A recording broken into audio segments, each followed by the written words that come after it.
Bismillahirrahmanirrahim. Assalamualaikum warahmatullahi wabarakatuh.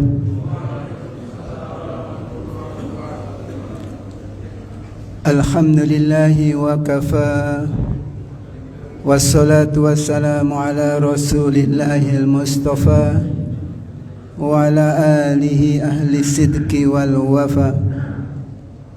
Amma ba'd. Hadirin sidang solat subuh rahimakumullah, adalah sebuah keniscayaan bagi kita semua untuk senantiasa panjatkan puji syukur kita kehadirat Allah Subhanahu wa ta'ala. Sungguh tiada terhitung macam dan jumlah nikmat dan karunia yang dilimpahkan kepada kita semua, wabil khusus nikmat iman dan Islam. Semoga iman dan takwa bersemayam di dalam jiwa hingga ajal menjemput kita. Selawat dan salam semoga tercurah kepada junjungan kita Nabi besar Muhammad sallallahu alaihi wasallam beserta keluarga, sahabat dan seluruh pengikut setianya. Hadirin sekalian, saya dapat amanah dari pengurus. Insya Allah pada pagi hari ini kami akan melanjutkan kajian terakhir tentang Qasasul Quran. Hadirin sekalian, mungkin sebagai pengantar sebelum kami lanjutkan pembahasan tentang kisah Nabi Adam alaihi salam yang kita sudah bahas beberapa waktu lalu. Namun kami ingin sedikit mengantarkan tentang apa manfaat daripada Qasasul Quran. Hadirin sekalian, sebagai pengantar saja, kita tahu hadirin sekalian, di dalam Al-Quran ini menurut sebagian ulama, bila disederhanakan, Quran itu terdiri dari 3 tema utama. Saya cuplikan salah satu pendapat. Tema pertama yang utama adalah membahas tentang akidah, tentang al-iman, tentang tauhidullah. Ini adalah merupakan tema pokok di dalam Al-Quran. Tema yang kedua yaitu membicarakan tentang hukum, apakah dalam hal peribadatan, di dalam hal muamalah dan sebagainya. Dan yang ketiga, dan Bapak Ibu kalau perhatikan di dalam Al-Quran bertebaran tentang kisah. Qasasul Quran ini jumlahnya tidak sedikit, tetapi sangat banyak sekali di dalam Al-Quran. Apa hikmahnya? Mari kita cuplik sebagian, dan itu tertuang di dalam Al-Quran surat Hud ayat 120. Wa kullan naqussu 'alaika min amba'ir rusul. Dan semua kisah, terutama tentang rasul-rasul kami ceritakan kepadamu ialah dengan kisah-kisah tersebut. Yang pertama, manusabbitu bihi fuadak. Dengan kisah-kisah tersebut kami ingin meneguhkan hatimu, meneguhkan keimanan di dalam jiwa seorang hamba. Yang kedua, waja'aka fi hadhil haqq. Dan di dalam surat ini telah datang kepadamu kebenaran. Hadirin sekalian, ketika sebuah peringatan ancaman hanya disampaikan dalam sebuah untaian kata, sangat berbeda dengan sebuah fakta tentang peringatan dan ancaman itu diwujudkan dalam kisah nyata. Maaf Bapak Ibu, kalau misalkan kita di dalam sebuah hukum hanya disebutkan pasal sekian, ancaman bagi yang melakukan kesalahan, dan apresiasi bagi yang melakukan kebaikan, Tapi tidak pernah ada fakta yang membuktikan apakah pasal hukum itu memang dilakukan atau tidak. Tetapi beda kalau seandainya dikisahkan tentang fakta nyata dari pelaksanaan pasal hukum tersebut. Maka hadirin sekalian, waja'aka fi hadhil haqq, dengan kisah-kisah tersebut Allah ingin menunjukkan kepada manusia fakta nyata kebenaran daripada apa yang ada di dalam peringatan dan penghargaan yang Allah berikan kepada manusia. Wa mau'idhah, yang ketiga, dengan kisah inilah terdapat banyak pelajaran, pengajaran yang ingin Allah sampaikan kepada manusia. Ingat hadirin sekalian, kita bicara tentang kisah Nabi Ayub. Kesabarannya yang begitu hebat. Maka pada akhirnya Allah berikan balasan dengan kemuliaan. Dan sebaliknya hadirin sekalian, kesombongan yang dilakukan oleh Qarun, maka Allah buktikan dalam kisah nyata itu dia ditenggelamkan oleh Allah bersama hartanya. Maka ini menjadi sebuah pesan terbaik bagi manusia untuk mengambil keteladanan. Wa dzikra lil mu'minin, maka tentunya di dalam kisah itulah Allah ingin memberikan peringatan bagi mereka-mereka yang mengimani Allah dan Rasul-Nya. Maka hadirin sekalian, pada kisah yang kita bahas tentang qasasul Quran, yang kita ambil tentang perjalanan Nabi Adam mulai sebelum diciptakan, semoga Allah izinkan sampai Nabi Adam wafat, semoga banyak ibrah, banyak pelajaran yang kita bisa petik. Hadirin sekalian, terakhir kita sudah membahas sampai episode ketika malaikat diperintahkan oleh Allah sujud kepada Adam. Kita sudah bahas hadirin sekalian, sujudnya malaikat bukan karena dia menyembah kepada Adam, tetapi karena memenuhi perintah Allah. Dan perintah ketika ditunaikan itulah bentuk penghambaan yang sesungguhnya. Nah, pada episode kita pagi hari ini, semoga Allah izinkan kita bisa menuntaskan. Kita memasuki episode yaitu ketika kisah Nabi Adam mendapatkan teman kehidupan, yaitu diciptakannya Hawa. Hadirin sekalian, mungkin sekedar mengingatkan pembahasan yang terakhir, ketika iblis menolak untuk sujud kepada Adam, menolak perintah Allah untuk sujud kepada Adam, maka akhirnya iblis dilaknat oleh Allah dan dikeluarkan dari surga. Maka hadirin sekalian, ketika iblis sudah dikeluarkan, dicampakkan dari surga oleh Allah Subhanahu wa taala, maka dikisahkan Nabi Adam alaihi salam di surga berjalan dengan sendiri. Ya, mungkin kita bayangkan jomblo gitu ya Pak. Maksudnya jalan tanpa ada teman.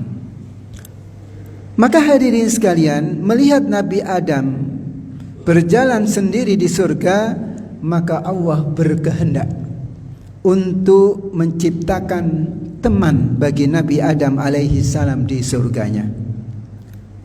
Maka hadirin sekalian, suatu ketika Nabi Adam alaihi salam ditimpa rasa kantuk yang begitu hebat sehingga menyebabkan Nabi Adam tertidur.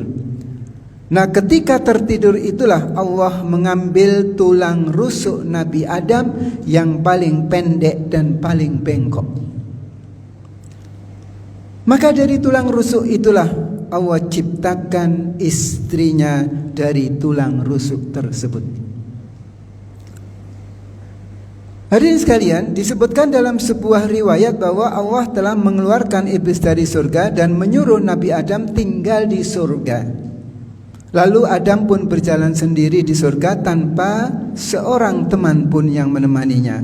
Maka episode inilah disampaikan akhirnya Allah ciptakan teman yang menemani Nabi Adam alaihi salam di surganya. Ketika Nabi Adam terbangunkan dari tidurnya, maka tampaklah di samping Nabi Adam ini sesosok manusia, ya, sesosok wanita, manusia yang saat ini kita kenal sebagai seorang wanita.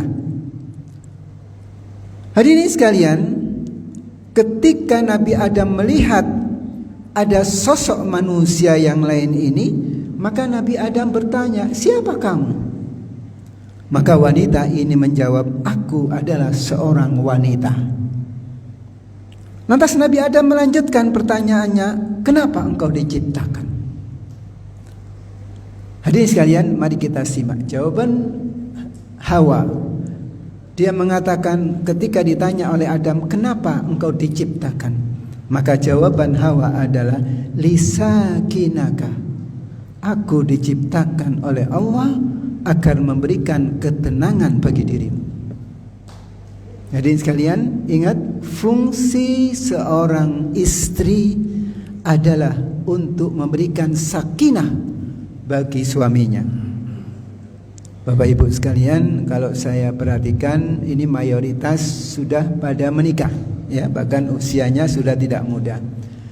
Maka saya mengajak Bapak Ibu sekalian, kita ingat ketika dulu masa menikah, ayat gacauan yang disampaikan penghulu atau penceramah di dalam khutbah nikah, yaitu apa?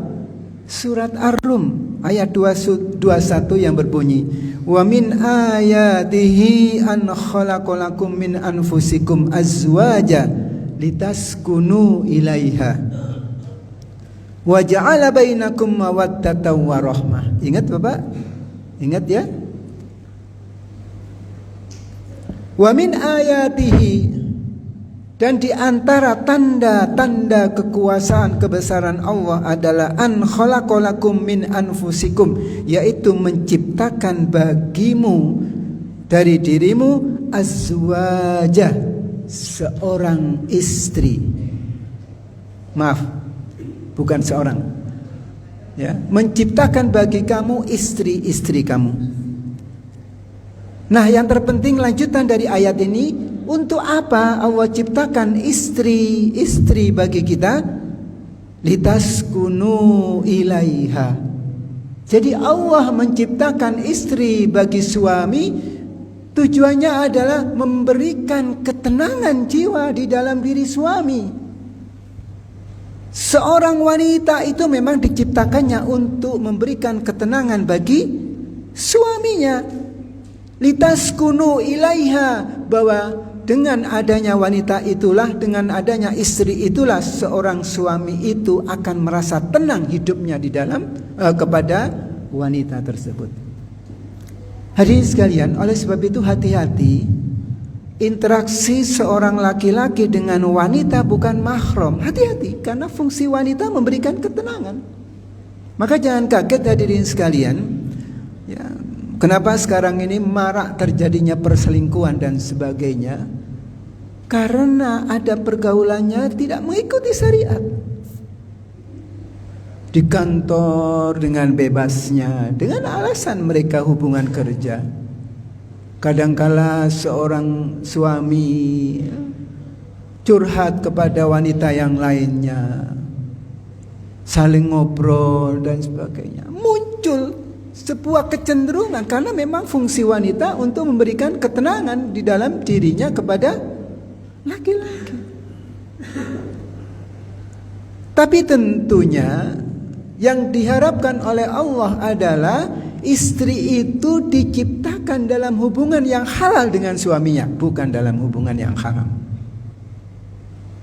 Oleh sebab itu, bila hubungan seorang laki-laki dengan wanita ini dibingkai dengan mahligai, rumah tangga yang dihalalkan oleh Allah Subhanahu wa taala, maka selain tujuannya memberikan ketenangan di dalam jiwa suami, wa ja'ala bainakum mawaddatan wa rahmah, maka Allah akan berikan karunia selanjutnya, yaitu adanya cinta dan kasih di dalam diri suami istri itu.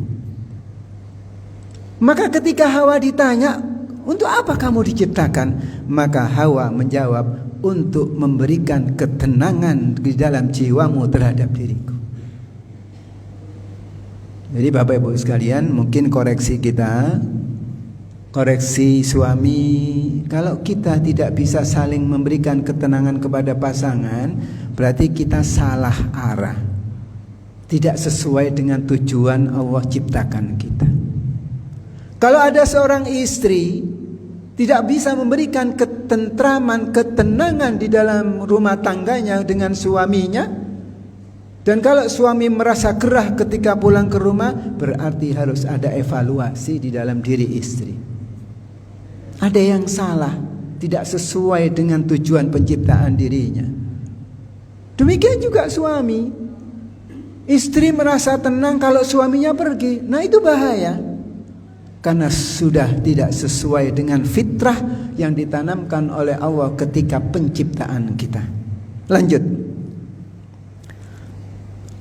Maka selanjutnya para malaikat bertanya kepada Adam, "Wahai Adam, siapa namanya?" "Hawa." Kata Adam, namanya dia adalah Hawa. Jadi istrinya ini namanya adalah Hawa. Maka malaikat bertanya, "Kenapa kok diberi nama Hawa?" Kata Adam, "Karena ia diciptakan dari sesuatu yang hidup." Apa Bapak Ibu maksudnya? Diciptakan dari tulang rusuk yang diambil dari suami. Hadirin sekalian, ada pelajaran yang kita mau cuplikkan tentang penciptaan Hawa ini. Dari Abu Hurairah radhiyallahu an, Rasulullah sallallahu alaihi wasallam pernah bersabda, ya, "Istausu bin nisa fa innal mar'atu khuliqal min salih." Ini agak panjang, saya langsung sampaikan terjemahnya. Hadirin sekalian, ini wasiat kepada seorang suami. Berbuat baiklah kalian kepada para wanita. Kenapa? Karena wanita itu diciptakan dari tulang rusuk. Kita tahu hadirin sekalian, dalam pembicaraan tadi ketika proses penciptaan Hawa, Allah mengambil rusuk yang paling bengkok yang dimiliki dari Adam. Yang namanya tulang rusuk tentu bengkok. Maka jika engkau mencoba untuk meluruskannya dengan kasar, patah. Tapi kalau seandainya engkau biarkannya, maka dia akan bengkok terus. Maka nasihat dari Rasulullah SAW ini dilanjutkan, oleh sebab itulah berbuat baiklah kalian kepada para wanita. Hadirin sekalian, digambarkan di dalam kisah tadi bahwa Allah ciptakan Hawa itu dari tulang rusuk suaminya. Tulang rusuk yang diambil itu yang paling bengkok. Maka ini menjadi sebuah pelajaran bagi kita bahwa seorang suami ketika menikahi istrinya, maka seolah-olah dia itu mengambil alih beban amanah dari orang tuanya kepada diri kita. Maka suami nanti akan dimintai pertanggungjawaban, akankah sanggup mengemban amanah istri yang terbuat dari rusuk yang bengkok. Jadi hadirin sekalian, kita sebagai suami jangan menganggap kayak ghanimah saja gitu ya, hanya melampiaskan syahwat, ya, hanya untuk melampiaskan amarah kita. Enggak. Ini hanya ujian pengambilan amanah dari bapaknya kepada diri kita. Maka hadirin sekalian, makhluk yang diciptakan dari tulang rusuk yang bengkok ini, kalau seandainya tetap bengkok, kita yang akan dituntut oleh Allah kelak di yaumil qiyamah. Bapak Ibu, bedanya suami istri kan gampang, Pak. Istri hanya diminta pertanggungjawaban terhadap dirinya, tentu kalau punya anak dengan anaknya. Tapi kalau suami, walaupun suaminya soleh, di yaumil qiyamah Dia tidak bisa dengan tenang sebelum apa? Selamat istri dan anaknya. Ada seorang suami, kesolehannya menyebabkan diangkat ke surga. Tetapi tiba-tiba sang anak protes kepada Allah, "Ya Allah, aku tidak terima.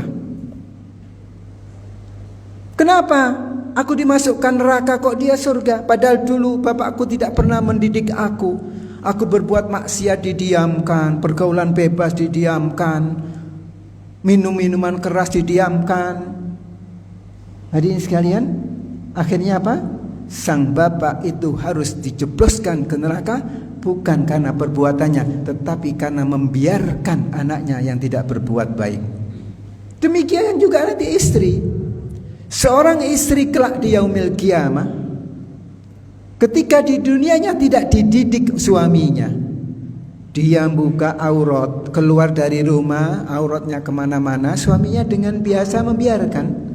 Bapak, hati-hati, nanti di yaumil qiyamah istri kita menjadi musuh bagi kita.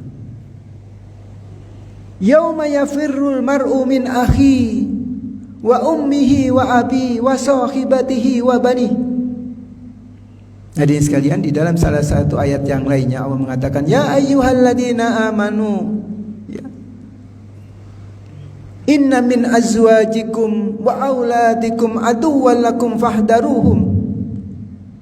Wahai orang-orang beriman, ya, sesungguhnya di antara istri-istrimu dan anak-anakmu kelak akan menjadi musuh bagi kamu. Apa yang dimaksud ini? Ada sebagian mufassir memberikan penafsirannya, ayat ini yang dimaksudkan adalah ketika nanti di yaumil qiyamah setiap manusia berusaha untuk melepaskan dosa maksiat dia.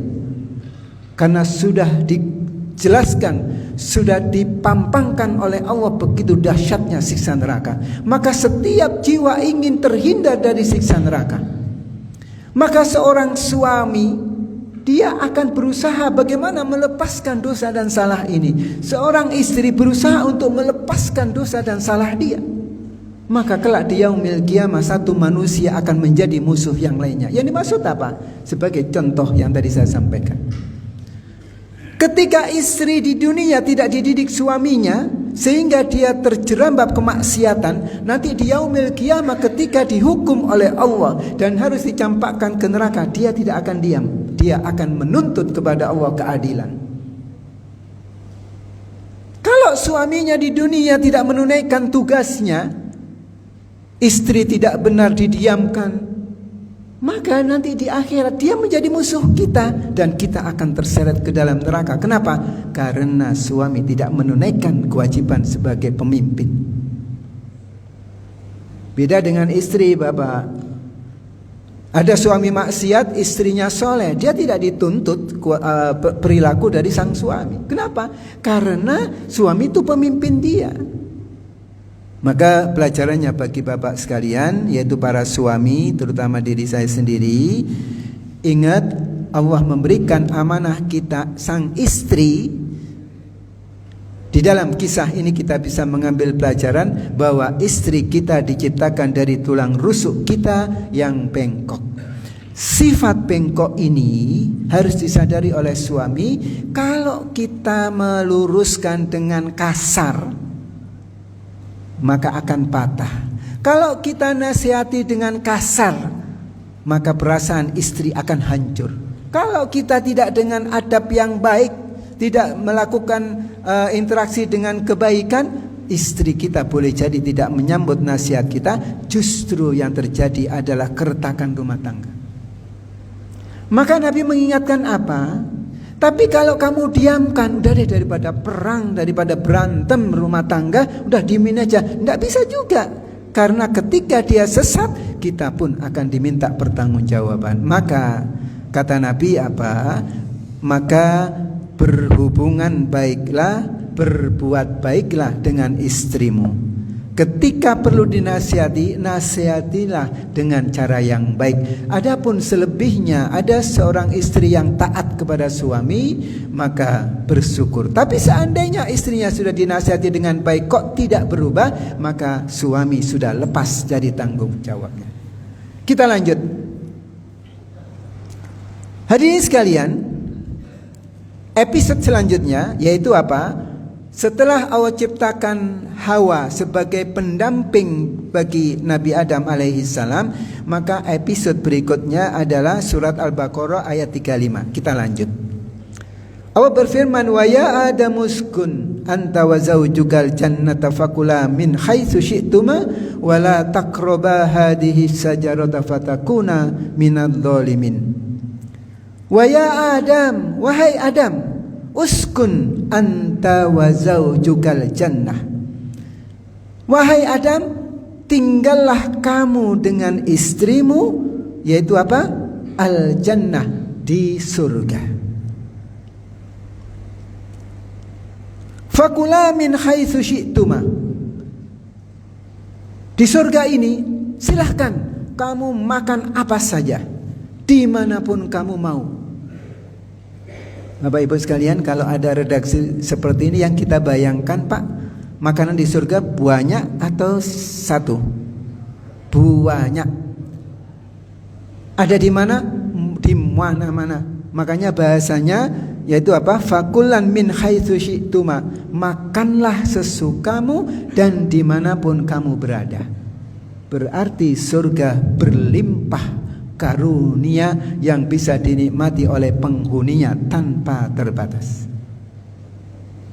Nah kan di dalam redaksi yang lain, hadirin sekalian, kalau kita bahas tentang keindahan surga, maka manusia di surga menikmati karunia tidak perlu jerih payah. Kan kalau kita di dunia, Pak, mau makan mesti masak dulu ya. Sebelum masak kan cari uang dulu untuk beli makanan.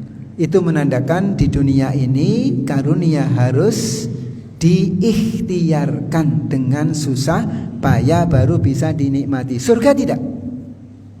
Di surga, penghuni surga cukup dia kepingin apa, maka makanan tersedia.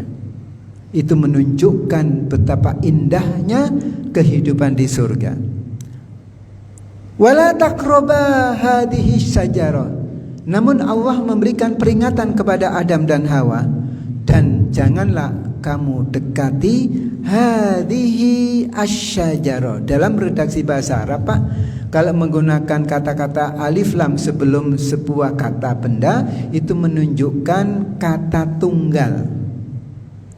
Hadhihi itu menunjukkan kata tunjuk tunggal. Berarti kesimpulannya, Allah mengatakan nikmati karunia yang begitu banyak ini, yang penting jangan kamu dekati satu pohon ini. Apa yang bisa kita ambil pelajarannya, Bapak Ibu? Allah maha sayang dengan hambanya. Allah maha pemurah. Buktinya apa? Yang dibolehkan itu tak terhitung, yang diharamkan hanya beberapa saja. Bukti kasih sayang Allah, bukti maha pemurahnya Allah Subhanahu wa ta'ala. Apa pelajaran dalam kehidupan kita, Bapak Ibu? Kalau kita mau jujur di dalam hati kita, yang kita boleh makan itu bisa dihitung enggak, Pak, Bu? Enggak. Tapi yang diharamkan Allah bisa dihitung enggak? Sangat bisa. Kalau kita mau jujur, yang diharamkan oleh Allah dengan bahasa ekstrim, jari kita tidak habis. Tapi kalau kita disuruh menghitung karunia Allah yang dihalalkan bagi kita, jari kita ini mau dilipatin berapa enggak cukup. Itu menunjukkan kemaha pemurahan dan kasih sayang Allah kepada hambanya. Cuman kita ini kan suka tidak bersyukur ya, membangkang. Boleh dimakan buahnya, tapi tetap ada banyak manusia yang melanggar, walaupun yang diharamkan hanya sedikit. Wala taqraba hadhihi syajarata, dan janganlah sekali-kali kamu dekati pohon ini, fatakuna minadh dhalimin. Kalau kamu langgar, kalau kamu ingkari, dan kalau kamu maksiat untuk melanggar perintah atau larangan Allah ini, maka sesungguhnya kamu termasuk orang-orang yang zalim. Bapak Ibu sekalian,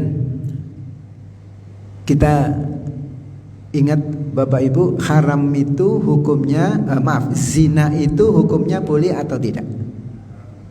Tidak. Ya, tidak boleh. Bagaimana Allah melarang perbuatan zina? Dalilnya Pak, Bu, wala taqrabuz zina. Jangan kamu dekati zina. Loh, kan yang diharamkan mendekati. Zinanya berarti nggak apa-apa dong. Maka cara mengambil kesimpulannya dibalik Bapak Ibu. Kalau mendekati saja haram, apalagi melakukan zinahnya. Maka hadirin sekalian, kita tahu Pak, aktivitas pendekatan zina itu apa Pak? Sebelum seorang laki-laki melakukan hubungan badan yang tidak halal dengan seorang wanita, pasti ada pengantar. Pengantarnya apa? Berduaan. Sebelum berduaan mungkin curhat-curhatan. Mungkin sebelum curhat-curhatan pasti dia lihat-lihatan. Bapak Ibu hati-hati ya.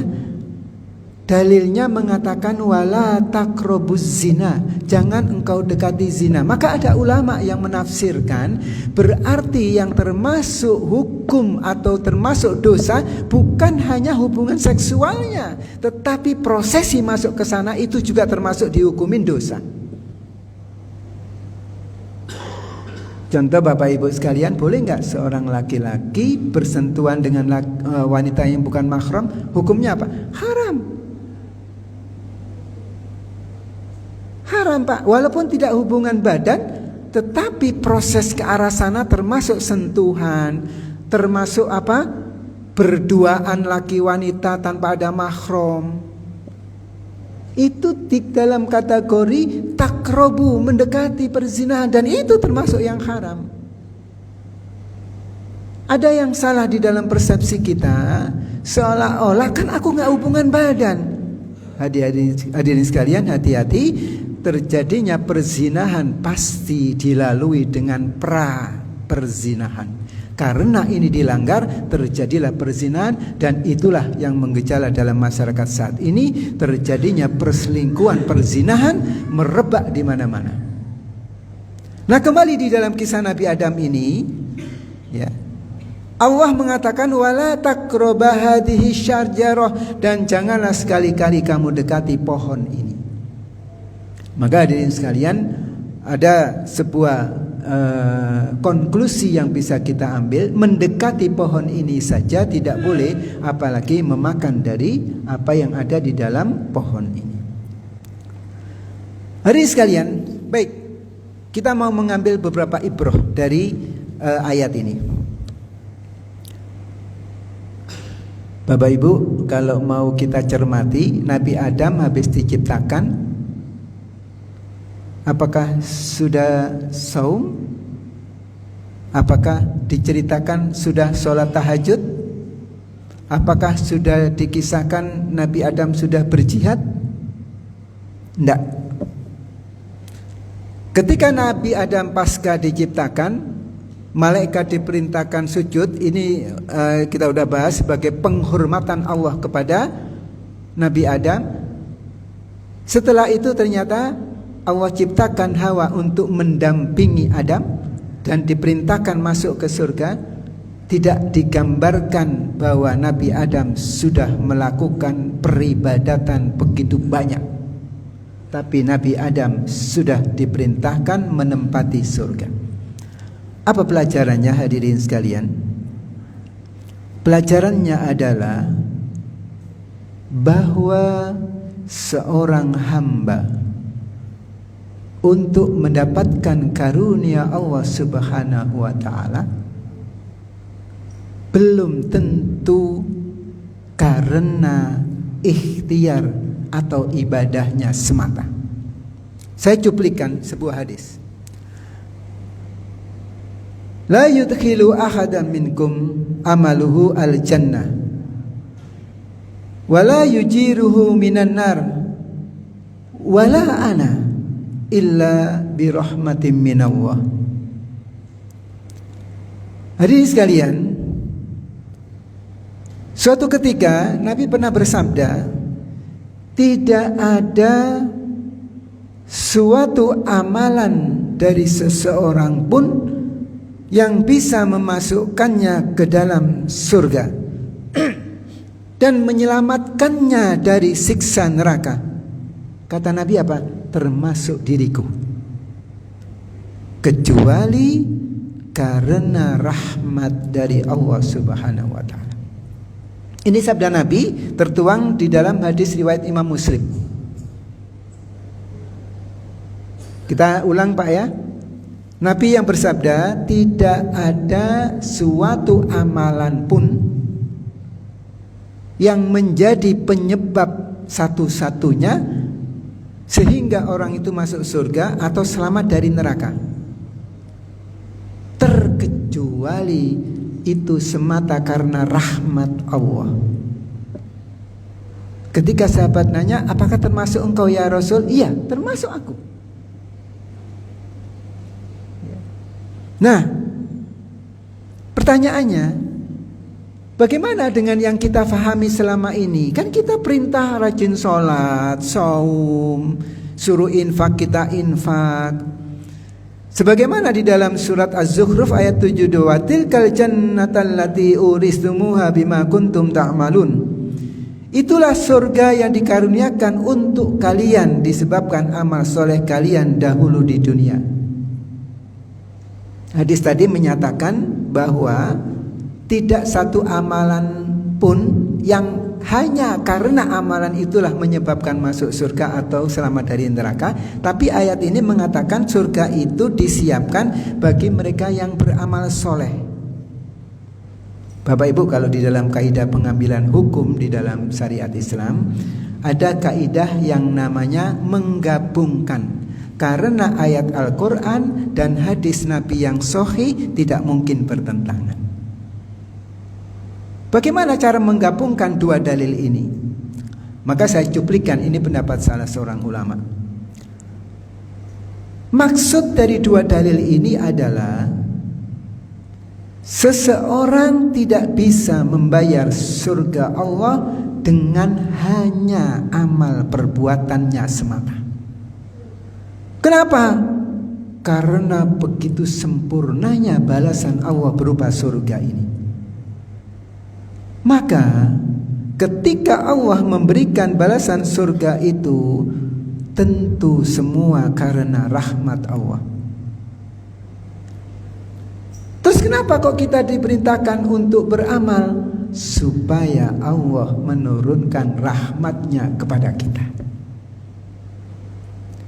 Allah perintahkan malaikat tadi sujud kepada Adam, sujud. Maka Allah akan ridho dengan malaikat. Kalau kita diperintahkan untuk sholat wajib tepat waktu, tidak meninggalkannya, kita tunaikan, sami'na wa ata'na, maka Allah akan ridho dengan hambanya. Allah perintahkan kita untuk mengeluarkan zakat, kita tunaikan, Allah akan ridho kepada hambanya.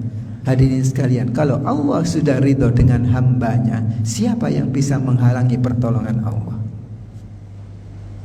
Maka hadirin sekalian, amal soleh yang kita tunaikan itu karena perintah Allah. Istri taat kepada suami, istri bakti kepada suami. Kalau niatnya supaya suami itu mencintainya, siap-siap para ibu akan dikecewakan suaminya. Suami mensikapi istrinya dengan perbuatan yang baik, lembut dan sebagainya, supaya apa? Istriku mencintaiku, siap-siap bapak, istri akan durhaka. Tapi kalau kita memperlakukan istri anak kita dengan ta'asiruna bil ma'ruf, dengan cara yang baik karena Allah memerintahkannya, maka Allah akan memberikan istri-istri yang soleh.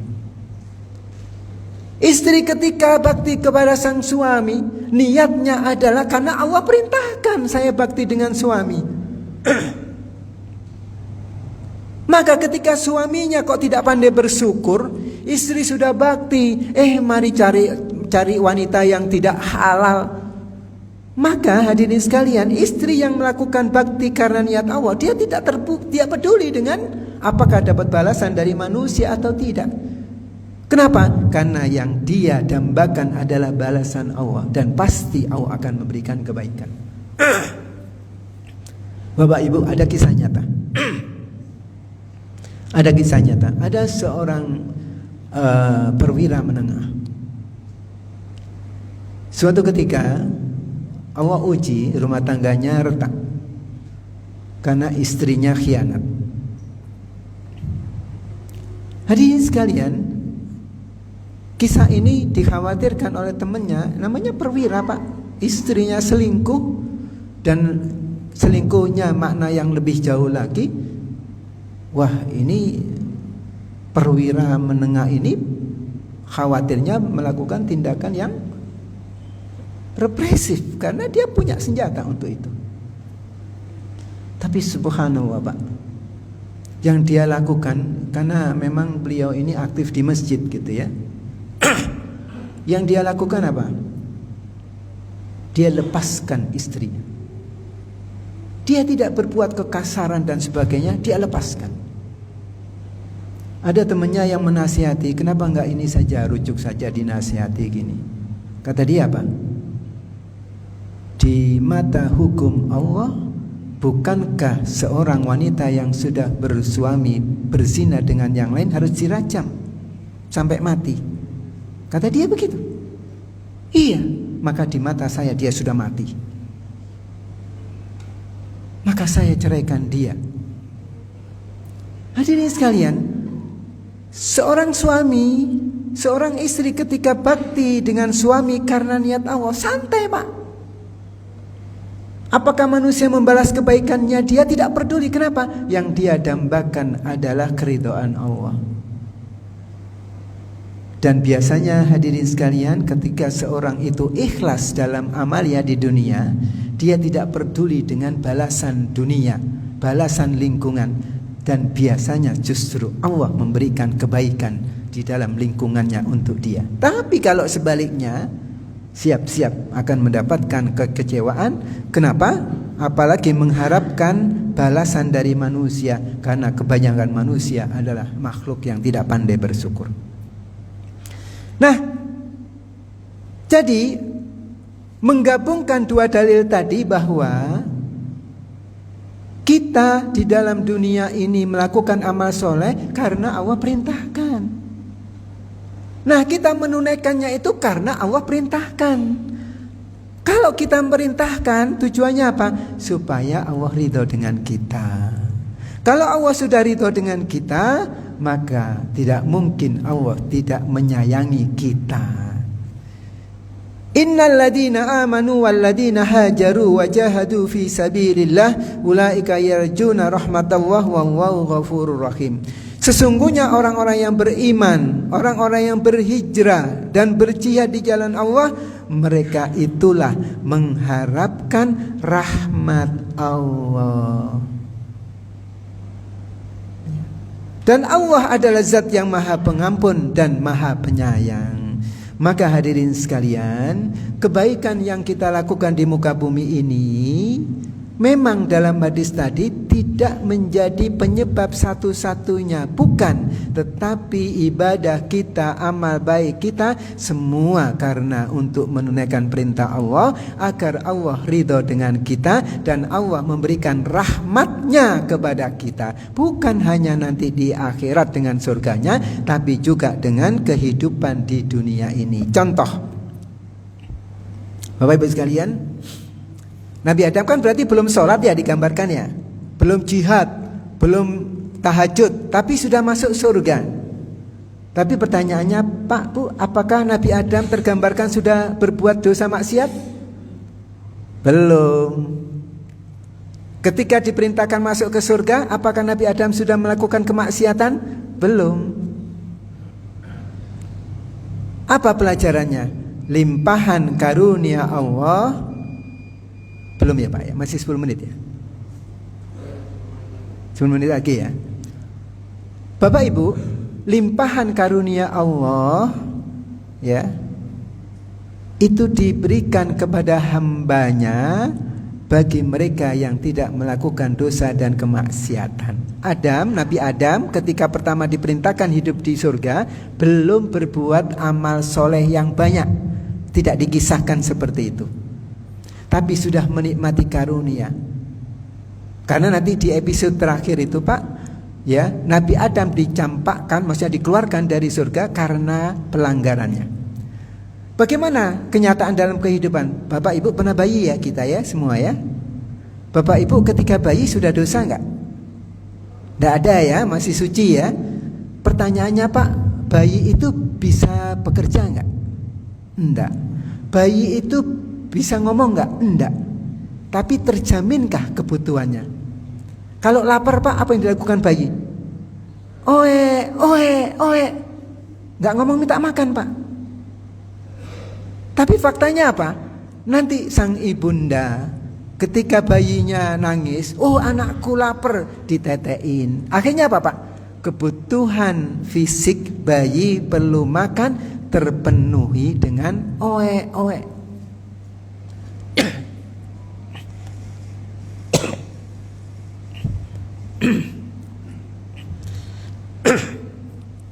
Maaf Pak, saya izin.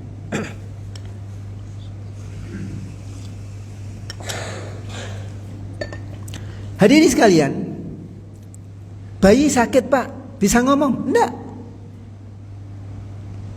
Ya. Bayi kepingin minum, haus, bisa ngomong? Enggak. Loh berarti kalau gitu yang menyayangi ibunda dong. Kata siapa? Saya tanya Pak, ada enggak seorang bunda yang enggak waras? Anaknya bukannya ditetein ini tapi dibuang, ada enggak? Ada. Berarti kesimpulannya yang menyayangi bayi bukan ibu. Kenapa? Karena ketika ibunya tidak tanggung jawab, sang bapak apa? Lari ke Carrefour, lari ke Transmart, cari susu formula yang terbaik. Maka dibelilah dengan harga mahal. Kenapa? Karena didatangkan dari Australia. Jadi sang bayi dipenuhi kebutuhan minumnya dari sapi yang ada di Australia. Saya tanya, siapa yang ngatur? Allah Subhanahu wa ta'ala. Hadirin sekalian, maka kehidupan sang bayi ini mengingatkan kita kepada kehidupan Nabi Adam pertama kali. Ketika manusia tidak melakukan kemaksiatan dosa kepada Allah Subhanahu wa ta'ala, Allah jaminkan seluruh kebutuhan dia. Makanya hadirin sekalian, Imam Hasan Al-Basri ketika didatangin seorang yang punya kebutuhan macam-macam, ada yang nggak punya anak, terus Imam Hasan Al-Basri jelasin apa, jawab apa? Ya, ketika diadukan dia tidak punya anak, banyaklah istighfar. Ada yang kekurangan harta, mengadu Imam Hasan Al-Basri, dinasihati, banyaklah istighfar. Ada yang kekeringan, dinasihati, istighfar. Maka ada yang memperhatikan, wahai imam kok aneh? Ada yang ngadu kebutuhan satu, suruh istighfar. Ngadu yang lain, suruh istighfar. Kata Imam Hasan Al-Basri, apa Pak? Itu bukan jawabanku, tapi itu nasihat dari Allah Subhanahu wa ta'ala. Di dalam surat yang berbunyi faqultus taghfiru rabbakum innahu kana ghaffara yursilis sama alaikum midrara wa yumditkum bi amwali wa banina ila akhir. Bapak Ibu sekalian, nanti bisa dilihat kalau tidak salah di dalam surat Nuh. Allah berfirman, kita diperintahkan istighfar. Karena dengan perbanyak istighfar, dengan taubat, artinya apa? Dosa dan kemaksiatan yang pernah kita lakukan itu dihapuskan oleh Allah Subhanahu wa ta'ala. Ketika jiwa kita ini sudah bersih kembali, maka kembali seperti bayi. Allah jaminkan semua karunia tanpa harus ikhtiar. Berarti kesimpulannya hadirin sekalian, belajar dari kisah Nabi Adam pertama kali diciptakan, belum kerja keras, belum ibadah banyak, tapi dijaminkan dengan surga. Dan kita ingat kehidupan kita bayi, walaupun tidak berdaya, walaupun tidak bisa bicara, faktanya semua kebutuhan kita terpenuhi. Buktinya apa? Buktinya kita semua duduk di sini, berarti ketika bayi kita mencukupi seluruh kebutuhan kita. Maka pelajarannya adalah, hadirin sekalian, bila di dalam kehidupan kita ini ingin mendapatkan apa yang kita harapkan, mendapatkan kebutuhan yang kita inginkan, salah satu kuncinya adalah sucikan jiwa kita dari dosa dan kemaksiatan, sebagaimana kisah Nabi Adam pertama kali diciptakan. Sebagaimana kehidupan kita bayi yang masih suci, Allah jaminkan seluruh kebutuhan kita. Maka hadirin sekalian, berarti kesimpulannya, biang masalah dalam kehidupan kita ini adalah dosa dan kemaksiatan yang kita lakukan. Hadirin sekalian, baik. Ini di dalam surat Nuh ayat 10 sampai 12. Pelajaran yang ketiga dari kisah ini. Tadi kita sudah singgung, hadirin sekalian. Pelajaran yang ketiga yang kita bisa simpulkan dari surat Al-Baqarah ayat tadi yang kita bacakan, yaitu bahwa bukti maha sayangnya Allah, yaitu apa? Dalam kehidupan ini jumlah yang dihalalkan jauh tak terhitung dibandingkan yang diharamkan. Ya, fakullan min haitsu syi'tuma wala taqraba hadhihi sajarah. Maka hadirin sekalian, kaidah yang bisa diambil di dalam kaidah makan, Bapak Ibu, ini kunci. Di dalam makanan, semua yang di alam ini boleh, terkecuali yang disebutkan terlarang. Contoh, Pak, misalkan suatu ketika kita menemu sebuah binatang, maka kita bertanya, halal enggak ya? Caranya gampang, Pak. Cari di Quran, hadis, ada enggak yang menyebutkan makanan ini dilarang? Kalau tidak ada, berarti hukumnya halal. Kaidahnya begitu. Hukum asal semua makanan adalah halal, terkecuali yang diharamkan. Ya, jadi bahasanya, Pak, kalau dalam konsep itu white list. Kalau tidak disebutkan halal, tapi kalau sudah disebutkan terlarang, berarti hanya itu yang tidak boleh dimakan. Beda dengan kasus ibadah, Pak. Hukum asal ibadah, semua jenis peribadatan itu hukum asalnya, Pak, haram, terkecuali yang diperintahkan. Apa maksudnya? Maksudnya, Pak, kalau misalkan ada seseorang masyarakat mengadakan sebuah ritual yang bernilai ibadah, maka bagaimana cara kita supaya nggak terjebak ikut-ikutan? Kita lihat, apakah ritual ini ada perintahnya nggak di Quran dan hadis? Kalau jenis ritual ini ternyata di Quran dan hadis tidak diperintahkan, Bapak, Ibu, jangan sekali-kali ikut-ikutan, karena berarti itu adalah haram. Dan itu khawatirnya termasuk kemusyrikan. Maka hadirin sekalian, kaidah yang harus kita ambil adalah sebagaimana hadis Nabi, man amila amalan laisa alaihi amruna fahuwa raddun. Barang siapa yang melakukan amal ibadah, amal perbuatan yang tidak ada contoh dari Nabi, maka fahuwa raddun, dan itu tertolak, dan bahkan khawatirnya termasuk kategori ibadah yang haram. Ngerti beda, Pak? Hukum asal makanan dan hukum asal ibadah bertolak belakang. Kalau hukum asal makanan, semua halal kecuali yang disebutkan dilarang. Tapi kalau ibadah, semua jenis ibadah itu terlarang, haram, kecuali memang diperintahkan. Yang diperintahkan banyak atau dikit, Pak? Dikit. Berarti bagi kaum muslimin, kita tidak boleh asal-asalan melakukan ritual ibadah. Karena kalau tidak diperintahkan, jatuhnya itu kategori bid'ah. Dan bid'ah hukumnya adalah salah, hukumnya masuk neraka. Jadi simple ya Bapak Ibu, kaidahnya kalau makanan semua hukum asal halal kecuali yang dilarang. Padahal yang dilarang itu Pak dikit. Tapi kalau ibadah semua jenis ibadah haram kecuali yang diperintahkan. Dan yang diperintahkan pasti dikit. Maka hadirin sekalian, kuncinya apa Bapak Ibu? Kalau mau ibadah harus tahu ilmunya. Apakah ini ada dalilnya? Kalau ada, ikutin. Tapi kalau tidak ada dalil, sebaiknya jangan dilakukan. Karena khawatirnya itu yang dimasukkan oleh Nabi, fahuwa raddun, tertolak semua jerih payah kita. Baik hadirin sekalian, karena sudah masuk waktu sholat suruk ya, sudah 10 menit dari waktu suruk. Mungkin pertemuan kita pada hari ini kita cukupkan sampai episode kehidupan Nabi Adam dan Hawa di surga.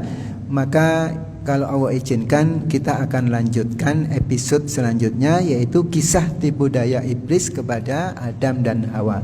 Wallahu a'lam bishawab. Mohon maaf atas salah dan khilaf. Kita tutup dengan doa kafaratul majlis. Subhanakallahumma wa bihamdika asyhadu an la ilaha illa anta astaghfiruka wa atubu ilaik. Assalamualaikum warahmatullahi wabarakatuh.